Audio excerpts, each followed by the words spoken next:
Tere minu poolt ka, mina olen Liia Tammes ja esimese slaidi peale mõtlesin panna natuke enda kohta ka infot, et ma oman siis robootikakooli Robokaru, kus ma olen direktor, õpetaja, transamees, kokk, kondiiter ja kõike muud sinna juurde kuuluvat. Ja koolis ja tunnis ma tavaliselt käin, vähemalt juuniorite omades, ma käin siis niimoodi nagu pildi peal näha on, et lähen tsirkus koos teenindava personaliga. Igale poole võtan peaaegu oma kola ise kaasa. On ka toredaid koole, kus ma ei pea seda tegema. 3 aastat olen ma olnud FLL-il oma tiimidega, 1 aasta varasemalt ka olen olnud hindajana ja siis esimesel aastal oli 3 tiimi, teisel aastal juba 5 tiimi, sel aastal tuleb vist 7. Lapsevanemana on mul kogemust 5 aastat ja juuniorisse ja Robotexile olen ma käinud tiimidega nii paljudega, et ma isegi joonetan kokku lugeda. Nii. Mida FLL annab lapsele?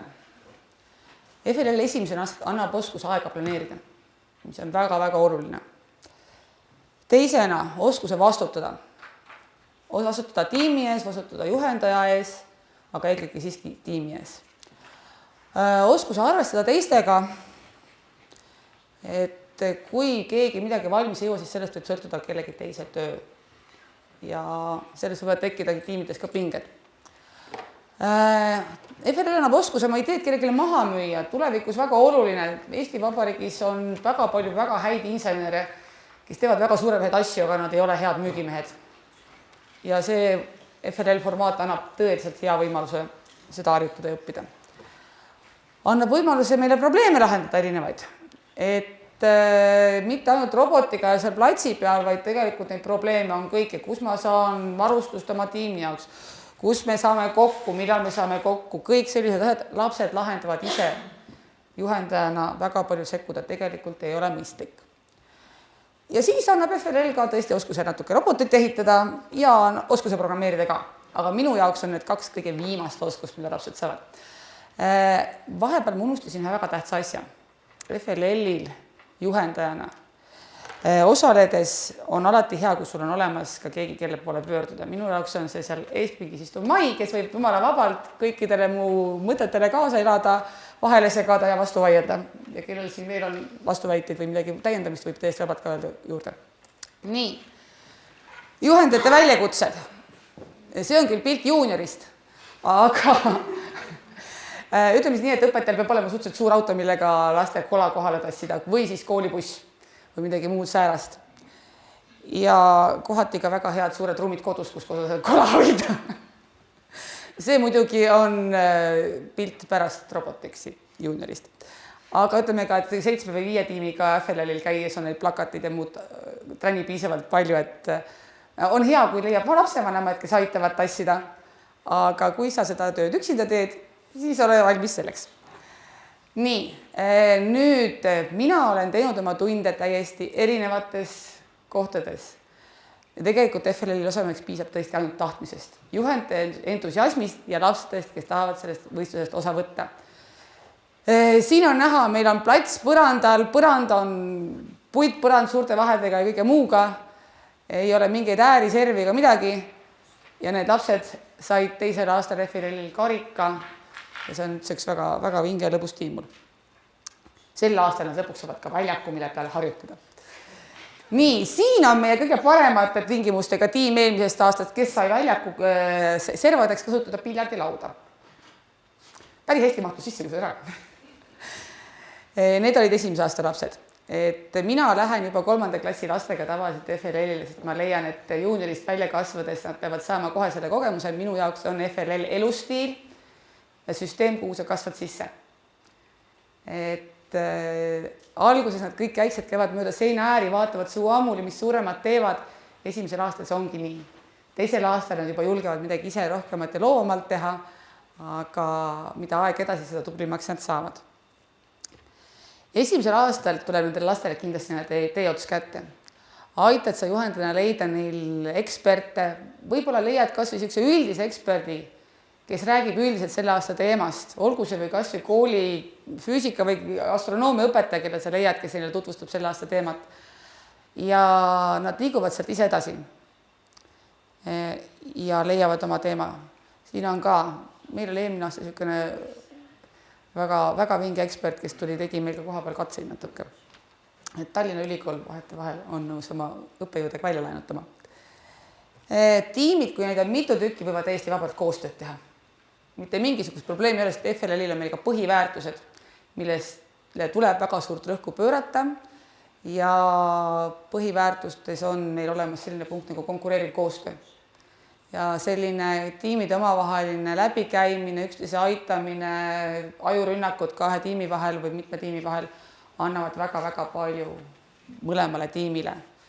Ma alati ütlen, et ei ole niimoodi, et ma istun oma nurgas ja ei näita mitte kellelegi, sest sellest lõppkokkuvõttes ei ole mitte mingisugust kasu. Nii, kui sa lähed võistlusele rohkem kui ühe tiimiga, siis on alati väga kasulik, selle ma õppisin Mai käest, see pikema nimekirjaga Mai tiimide nimekiri, et on vaja oma aega planeerida väga täpselt ja sa pead teadma, mis kell mingi tiim on ja see ongi võistlusel juhendaja ainukene ülesanne jälgida, et see tiim taipab ise õigel momendil mõne ukse taha liikuda. Kui see tiim siis 5 minutit enne selle ürituse algust ei ole veel taibanud kuskile poole liikuma hakata, siis sa lähed ja annad neile märkus, et kuulge, te pidite kuskil olema, huvitav, kus kohas. Aga see on ka kõik, mida juhendaja võistlusel oma tiimiga teeb.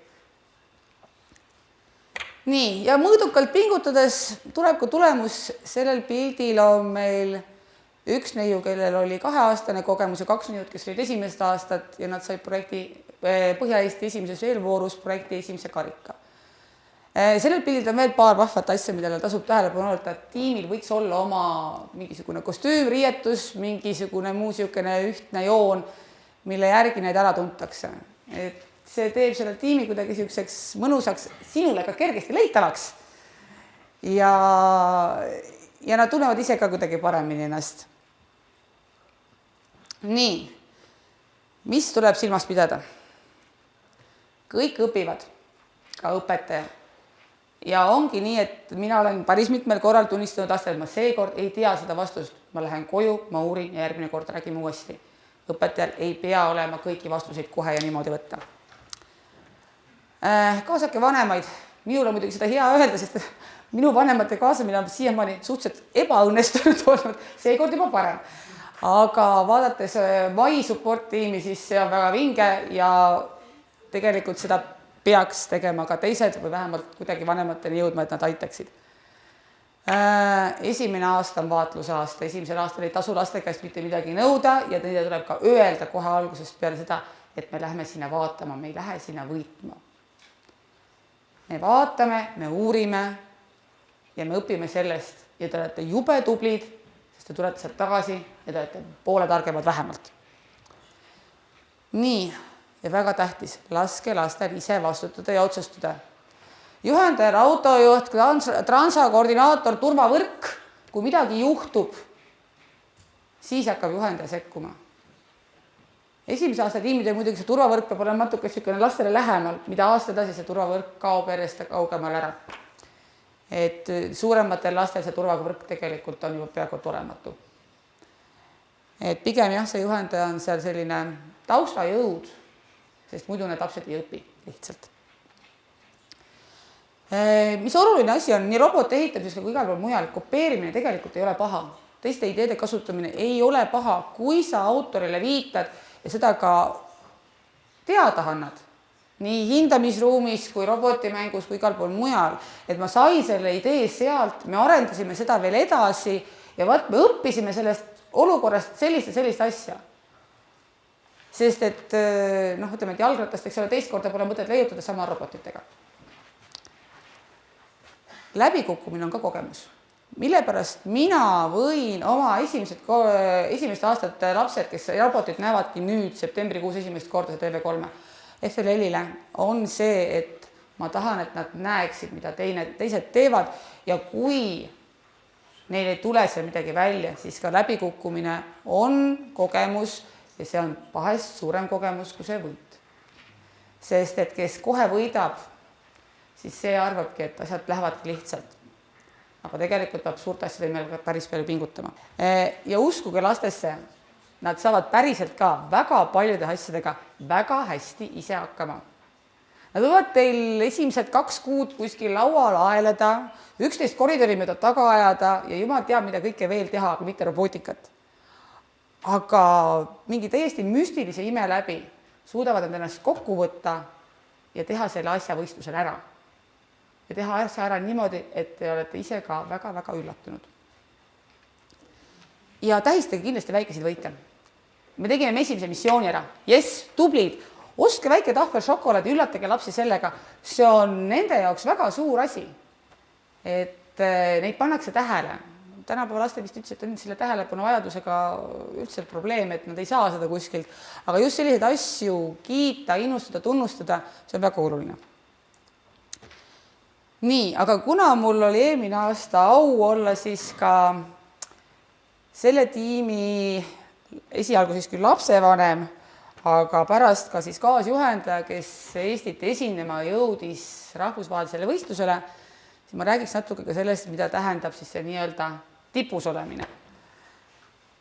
Tipus olemine tegelikult tähendab, et tiim teeb ise kõvasti iseseisvat tööd, mitte ainult see tund ja mitte ainult 1 või 2 korda nädalas, vaid see tähendab väga-väga tugevat tööd. Juhendaja endiselt annab lastele ainult vihjeid, kust infot leida, lapsed peavad selle asjaga ise hakkama saama juba. Tiim teeb veel kõvemini tööd. Nii, siis on see, et andke lastele robootikaklassi võti. Või kui on vanemad nõus, need, kes tegelevad robootika ja just selle robotimängu osaga on võib-olla kujunevad välja mingisugused kindlad tegelised sellega, ostke neile koju see plats, tehke teine robot veel samasugune. Ja las nad tegutsevad sellega igal võimalikul ja võimatul momendil, kui nad ainult tahavad. Rõhk, kui nad tahavad. Hoidke üleval tiimi vaimu. See on siis see juhendaja osa. Et kui läheb midagi kuskilt lörtsi, midagi, see turvavõrk peab olema, et see vaim uuesti kogu korjata, teha vahepeal midagi ägedat, lõbusat ja siis panna edasi. Tiim teeb kodus ka tööd. Nii. Tiim teeb vahepeal koos midagi lõbusat. Seda ei tohi ära unustada. Ja tiim teeb veel kõvemini tööd. Sellest kahjuks ei pääse.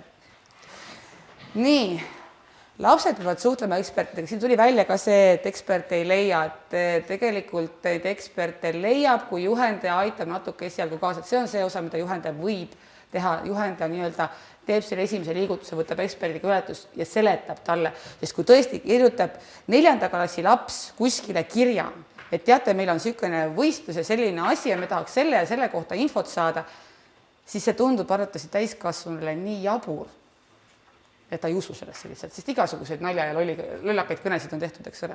Aga kui tuleb täiskasvanu, kes seletab asja lahti, siis ka see ekspert saab aru ja suure tõenäosusega nad on nõus aitama. Et tiim Viirus eelmine aasta käis Tallinna Vees ja siin on näha nii Tallinna Vee personalijuht, voolualade direktor, 3. meest ja rahvast ma ei mäleta enam, ja nad andsid väga palju väga head tagasisidet. Nii et tiimil oli esialgu väga lennukas idee, nad käisid ka ühe robootiku juures, kellega nad rääkisid peale poolfinaale ja nende roboti ehitamisel tõmmati tegelikult väga palju alla tagasi. Ja nad tegid selle tagasisammu ära ja nad tegid oma teise prototüübi sellise, mis oli tegelikult tunduvalt vähem fancy, ei olnud igasuguseid iluvidinaid ja muid ulmelisi asju seal küljes. Ja see tegelikult oli väga hea. Sest nad oskasid minna tagasi, nad õppisid sellest. Nii, lapsed ehitavad prototüüpi. Siin on näha siis see nii-öelda esialgne mudel, mis seal Jasperil käes on, ja siis see teine mudel, mis on siis seal kõrval. Esimene mudel oli väga automaatne ja töötas kõik täpselt ise nii ja põhimõtteliselt lendas ja pritsis. Ja nende idee oli siis puhastada veeseliteid. Sellist robotit teil ei olnud olemas. Nii, teip ja tatt on alati abiks. Jumala tõsiselt. Siin on näha kusjuures see robot ei sõitnud mitte kunagi. Tal on küll peal 2 väga udumeelt EV3 kontrollerit, aga see robot mitte kunagi mitte ühtegi rattapööret ei teinud. Aga ta nägi väga hea välja iseenesest. Ja uskuge meid, selle transport oli väga keeruline, sest ta lagunes iga kord ära. Aga seda ei tasu karta ja lapsed tuleb innustada, et tõsiselt tehke see prototüüp. Nad mõtlevad läbi selle prototüübi oma mõtted paremini ja selle prototüübi ehitamisega nad saavad ka nagu edasi arendada, nad saavad aru, et kas midagi töötab või midagi ei tööta. Nii. Nüüd Eestist edasi minnes siis rahvusvaheline finaal on vaja esiteks kujundada boks, on vaja kõik oma materjalid teha ingliskeelseks. Viiruse tiimis oli tol momendil 2 4. klassi last, 3 5. klassi last ja 1 7. klassi tüdruk. Ja nende inglise keel sel momendil nad ise kartsid väga, et ei ole ja ei tule ka mitte kuskilt. Selleks momendiks, kui nad olid need materjali ette valmistanud, nad tõlkisid nad ise ringi, palusid inglise keele õpetajal üle vaadata, inglise keele õpetajat natuke kohendada, nad saatsid ka nendele omade ekspertidele, eksperdid vaatasid samamoodi nad üle Tallinna Veest ja nad said niimoodi kamba peale väga kenad materjalid endale ja nad tegid ka esitusele näidendina, ka selle tõlkisid ümber, et tänu sellele näidendile, selle tõlkimisele see inglise keel hakkas tulema. Täiesti üllatav, kui see ka ei ole, aga see inglise keel tuli. Võistlustel rahvusvahelistel võistlustel tuleb olla valmis tegutsema lennult. Näiteks ei ole kõik FLL formaadid samasugused nagu Eestis meil. Meil on projekt ja põhiväärtused näiteks ühes koospundis, seal on põhiväärtustele eraldi 30 minutit. Ja sa teed eraldi põhiväärtuste presentatsiooni ühes boksis ja teises boksis eraldi projekti presentatsiooni. Ja sellised asjad saab muidugi varem teada, aga on ka muid asju, mida seal boksis. Näiteks sellel tiimil, kui oli siis boksi külastused, muidugi mina natukene tagantpoolt teades ka seda hindajate poolt hakkasin aimama juba, kui paluti lastele, et olge head, tehke nüüd siin samas boksis oma esitluse kõige parem moment ära. Nad natuke sibisid, neil poolt enam ühtegi kostüümi, ühtegi rekvisiiti, nad pidid selle asja lennult ära tegema. Mina taustal aimasin, et arvatavasti sealt mingisuguse karika kaalumine võib tulla. Aga lapsed mängisid selle väga kenasti välja. Nüüd veel tähelepanekuid. Usulastesse, endiselt nad saavad hakkama. Formaadid on mõnel võistlusel erinevad. Inglise keel on vajalik, aga lapsed saavad sellega väga hästi hakkama, kui neile anda võimalus, kui nad hakkavad ise vaikselt ettevalmistusi tegema, siis see tuleb ja võistlustel on neil lihtsalt nii põnev, et nad pursivad esialgu ja see tuleb lõpuks väga hästi ladusalt, et meil ka kõige vaiksem noormees, kes oli õppinud esimese aasta inglise keelt, leidis endale sealt sõbrannad, eile kontrollisin järgi, siiamaani suhtlevad kuskilt Iirimaalt, et see tuleb kõik. Nii, ühtne vorm on alati vea, viirusel olid sellised üle maast laeni valged tunged. Võtke kaasa suur riigilipp. Meie unustasime selle maha, meil oli pisikene siukene. Aga õnneks oli meil vähemalt oma tiimi siukene suur plagu kaasa selle nimega. Võtke kaasa kommi. Komm on väga hea. Eriti hästi läksid pralineed, kui need poleks vahepeal laua pealt ära korjatud, siis me oleks esimese päeva lõpuks need otsas saanud. Nii, ja võtke Eestit tutvustavat nänni ka kaasa, eriti igasuguseid rinnamärke ja muud säärast, sest et rinnamärke, käepaelu, kõike muud on hea jagada laiali ja alati võtke ühendust, meid toetas näiteks Eesti 100, et sel aastal oli nagu selles mõttes eriti hea. Ja mul on siin viga, kusjuures eile käisin, kontrollisin karika pealt üle, tegelikult on see projekti esituse teise koha hoopis. Et siin on siis näha tiim pluss siis Ahti Peint, kes on siis reaalkoolis robotikaõpetajana, siis töötab ja seda tiimi toetab ja sel aastal nad jätkavad samamoodi siis. Kusjuures viiruse tiimis ütlen, et lapsed teevad tööd ja neil peab olema väga suur tahtmine, et viiruse tiim sel aastal jälgis FLL-i kodulehekülge, nad panid missioonimudelid kokku oma kodustest vahenditest 1. augustil. Et mõned võivad ka nii hulluks minna FLL-iga. Nii, aga see on praegu minu poolt kõik. Mai, kas sa tahad midagi täiendada? Ei.